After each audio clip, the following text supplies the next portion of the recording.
The devs at Flight 1 recently released some new software. It's called AnyoneFly. I purchased it pretty soon after its release. It's a bit different to most of the software out there, and in this video, let's take a look.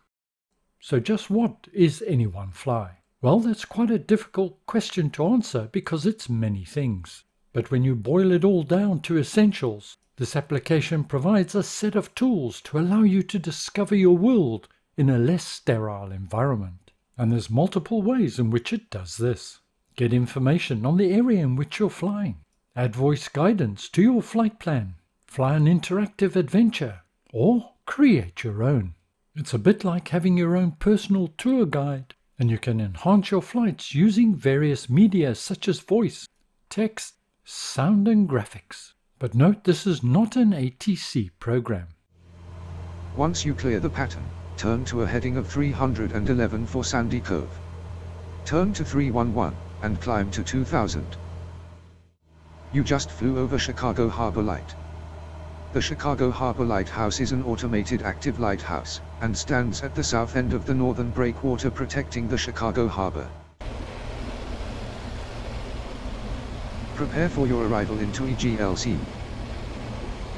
Turn to 272. Welcome back to the SimHanger. My name's Mark. Thank you very much for watching, and let's get started.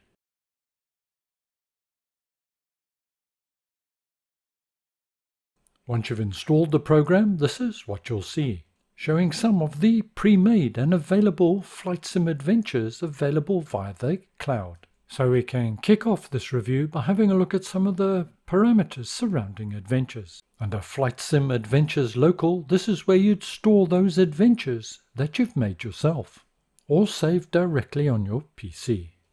And if you want to, well, you can link weather directly to an adventure, or use one of the existing presets or live weather. You could upload one of your adventures to the cloud, so others can download it and enjoy it. To use one of the available adventures, simply select it. Make sure you've got Microsoft Flight Simulator connected, and you're on a runway somewhere, and select Start Adventure, and it'll take you there. If you've set up your weather, and I know this adventure, Glacier Bay, has a tailor-made weather preset available, select Export Weather, and it'll insert it into Microsoft Flight Simulator as a new preset. For example, I've selected Glacier Bay, select the tab View in Map, and I can see the route, as well as other associated information. By default, it's in OpenStreetMaps, but you can select Google Maps as well. From here, you can access a whole range of different functions to create your own adventure, including designing your own weather, planning your flight. But we're not going to go into those in detail. That's beyond the scope of the video. But what we can do is have a look at settings and what options are available to us. Here we can set default application settings, our flight or adventure settings, and two here that are very useful is send heading to autopilot and altitude to autopilot. This in effect will let you tour around, listening to information around you and also for flight guidance. And enjoy the scenery, for example. You also have the option, and I recommend you do so, you can install the AnyoneFly into the top toolbar tray in Sim. This allows you to start and select various options whilst flying. Simply select Install AnyoneFly into Microsoft Flight Simulator and you're done. You also have the option to select the database for the information provided during the flight, default, which includes just about everything, Wikipedia, or a number of preset databases. There's a massive range of presets available, and more than that, if you wanted to, you could define your own. For my test flights today, I'm going to be using predominantly the Wiki database. One of the bottom tabs is Speech Tools. This, for this app, is very important. And here you can select a variety of different AI voices. Get your oxygen tanks ready for a thrilling tour through some of the world's most majestic mountains. By default, these are the Windows default AI voices. They're not the best, but are functional. Get your oxygen tanks ready for a thrilling tour through some of the world's most majestic mountains. You can, of course, use better AI voices via third parties, and one recommended by Flight 1 is Cereproc, link in the notes below. These are payware, They have a massive range of different voices available from many different regions and parts of the world. Let's give Stuart a go, and you can try a short clip, try before you buy. I'm one of the male Scottish voices available from Cereproc. As you can hear, Cereproc creates voices with character. You can try my voice, and others, on the Cereproc homepage demo.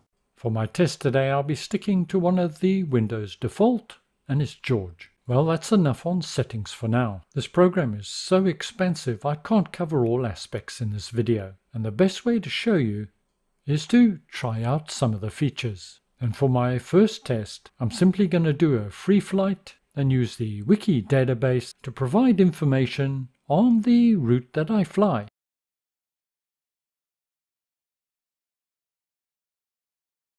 I'm in the trusty Cessna 172. We're at Meigs Field, just south of downtown Chicago.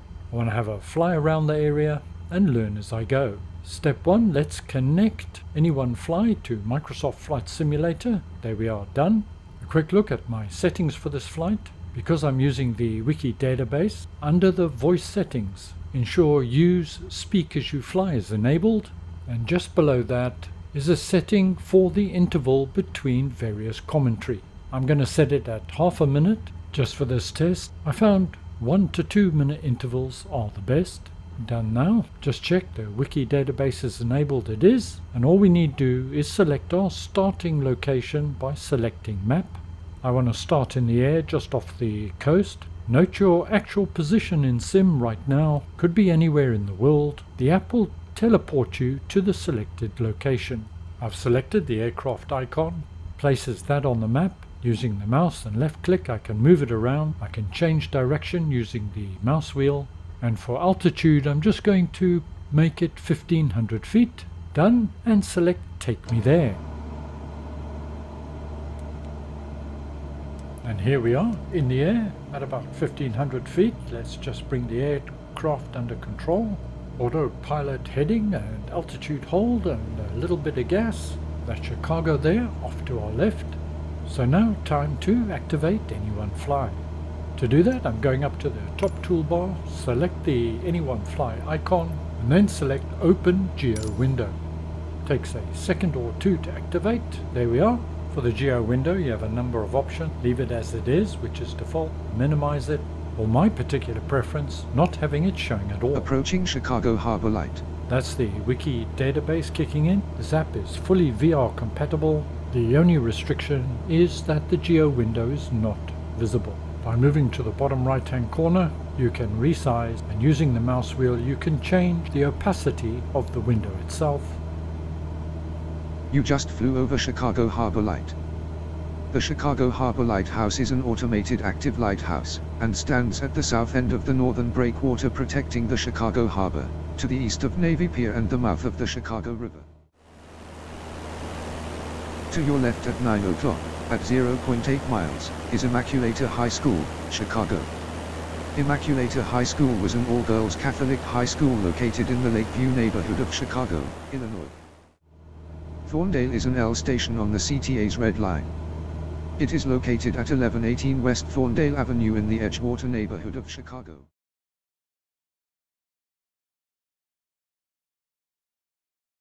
Okay, let's get ready for our adventure.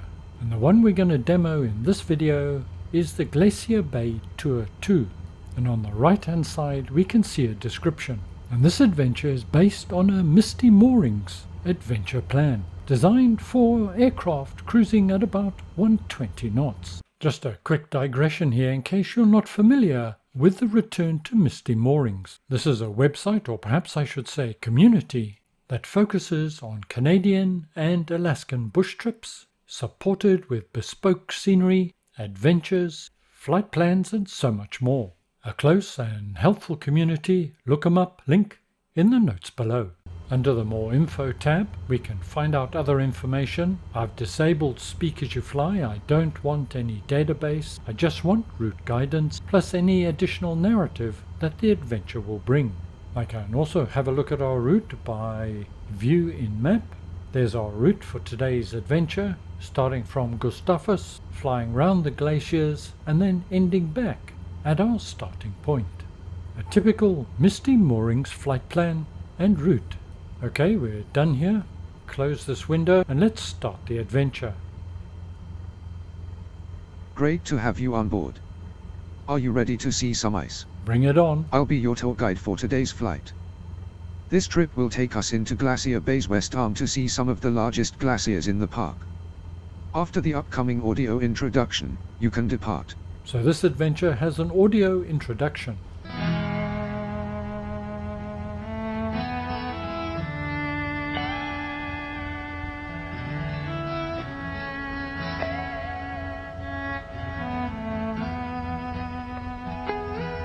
It is silence.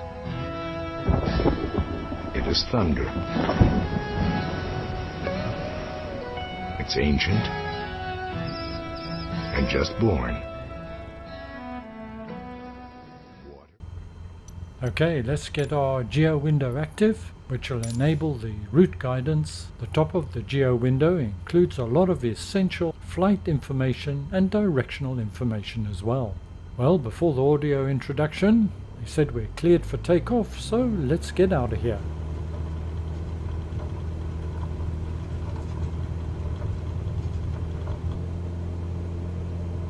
Once you clear the pattern, turn to a heading of 311 for Sandy Cove. I've opted in settings to enable altitude and heading information. Turn to 311 and climb to 2000. Fed directly to the autopilot. Heading bug is pointing in the direction we need to go. We'll first head towards the Ice Valley and Tidal Inlet. Then we head up the Tar Inlet towards the Grand Pacific Glacier. We'll also see the Marjorie Glacier and the spectacular John Hopkins Glacier. After we pass by the Hopkins Glacier, we will climb up over the Brady Icefield and head towards the Brady Glacier. For our return leg, we pass over the dangerous Abyss Lake and down towards Whitecap Mountain before heading back to Gustavus. We will begin this trip at 2,000 feet.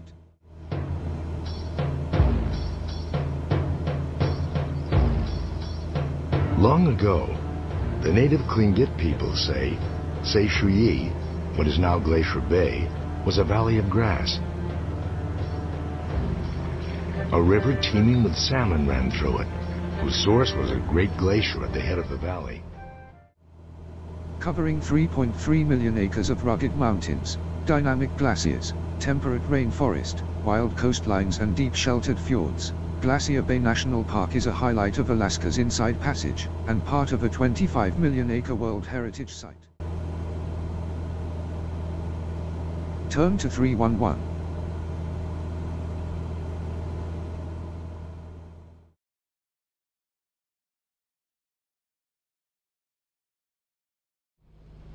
We're in A2A's marvellous Comanche 250. We're going to plan a route to London City from Southend. Bring up the AnyoneFly menu, and from the bottom tabs we're going to select Map. And we're going to plan a fairly simple VFR route into London Echo Golf Lima Charlie. My starting point will be Southend Airport. It's one of my favourites from Pilot Plus. It should be noted that flight planning within this application is limited and it excludes navigational databases. I've selected the aircraft icon, and now with my mouse I'm going to drag it into position. Using the mouse wheel I'll now rotate it. I'm going to start on the runway. I could have chosen a parking or taxiway. By selecting the aircraft with the mouse, I can select a custom location. I'm going to call it Southend Airport, no surprise there. Note I've made the planner visible on the right hand side. This is a prerequisite. Just hidden the aircraft icon, clicked on the custom waypoint, and now I can define the parameters. I'm selecting on the ground and then add point. This will be my adventure or flight route starting position, and it's now indicated with the blue dot. I'm going to now pick another random point. I've selected Canvey Island, give it a custom name, then select the point. Now obviously I don't want to be on the ground at this point, so I'm going to uncheck that, and here I can put in my altitude. I'm going to select 2,500, and as I fly I'll be instructed to climb to 2,500 feet. I've selected add point, and the red line shows the first leg of our trip. I'm going to add a few more points. Next I'm going to add in Tilbury. Once again, custom location, give it a name. I'm going to change the altitude. I don't need to, of course. I'm going to select 3,500 feet for this leg. That's done. I'm going to select one more and then our destination. Raynham Marshes looks like a suitable point, so we'll select that, and we follow exactly the same process as before. We're not too far from London City Airport, so I think I'll leave the altitude at 2,500. And now let's plan in our arrival. Select a point on the map. I could call it London City Airport. Decided just to use the ICAO code this time, but this time I select on the ground so that the adventure or flight route knows it's a landing. And that's it. Our flight route is done from Southend through various points to London City Airport. I could save this or just select Fly Now. At Southend Airport, I'm going to select the adventure starting position, and the Comanche is automatically teleported to that location and position. I've been instructed we're clear for departure, so let's get going. Rather than talk through all of this, I'm sure you've got the gist by now, and I've just included a few short extracts from the flight. In this case, I've opted not to use the wiki database, but just keep to the route information. once you clear the pattern, turn to a heading of 234 for Canvey Island. Normally I'd leave the geo window hidden, but for this demo I'll leave it on display. Climb to 2,500.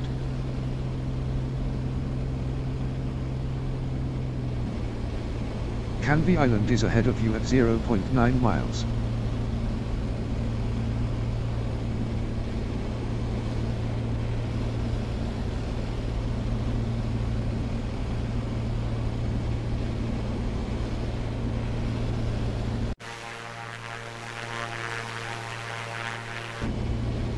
Arriving at Canvey Island.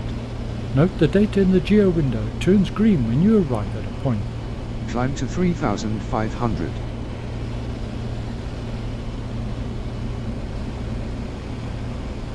Arriving at Tilbury. Turn to 291 and descend to 2,500.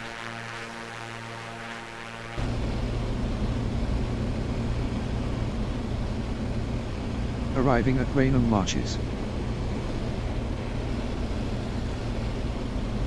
Prepare for your arrival into EGLC. Turn to 272. If you're wondering, you can export your flight plan into Microsoft Flight Simulator, so it'll show on GPSs and the like.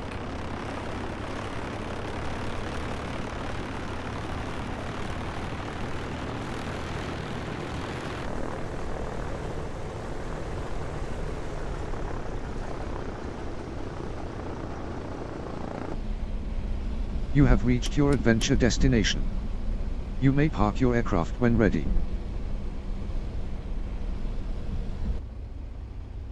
You have completed your adventure. Adventure statistics: distance traveled, 30.7 miles. Flight time, 0:14 and 58 seconds. Places visited, 4. Click ADV from the menu to close the adventure. Well, in this video we've just scratched the surface of what AnyoneFly can do. Arguably the biggest attraction will be the ability to create your own adventures, adding multimedia and animations as required. There is a fairly comprehensive search facility in the expansive databases, so in planning your route you can refine it and make it much simpler to find what you're looking for. I just simply haven't had the time to commit to creating adventures. It does take some time to sink your teeth into it and to understand the various parameters. Once you do, it's relatively intuitive to use. This package is obviously aimed at VFR flight and is not really suitable in my opinion for airliners. Are there any negatives to this package in my personal opinion? Yes, there are. Contrary to what we normally find, where an add-on is lacking various features and functions, this software seems to have almost too much in it, thus increasing the complexity level and time to get a grip with all the options. But overall, I must say I've enjoyed using the package, and if adventure is your thing and having your own tour guide, then AnyoneFly is definitely worth a look. This is one that'll stay on my hard drive. Thank you very much for joining me today. I hope you found it useful and informative. Stay well, see you soon. and bye for now.